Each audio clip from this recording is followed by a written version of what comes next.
স্বাস্থ্য কার্ড আমাদের জন্য খুবই গুরুত্বপূর্ণ।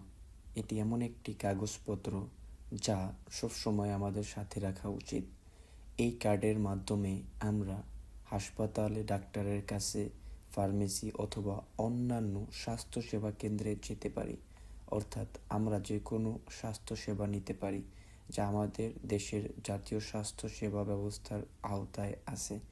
এই কার্ড ছাড়া অনেক সেবা আমরা ব্যবহার করতে পারবো না। কিন্তু আমরা কিভাবে এই স্বাস্থ্য কার্ডটি পাবো?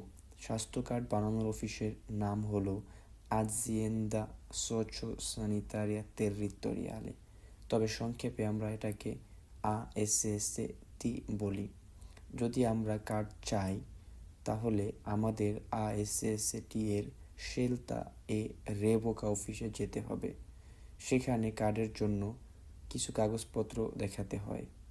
আমাদের নিতে হবে আমাদের পারমিট যদি বিদেশি নাগরিক হই, পরিচয়পত্র, আইডি কার্ড বা পাসপোর্ট, কর নাম্বার অর্থাৎ কদেশি ফিসকালে।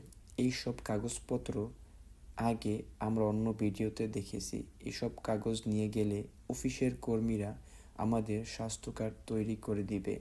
এই কার্ড পাওয়া খুবই সহজ, কিন্তু সব কাগজ ঠিকঠাকভাবে নেওয়া জরুরি।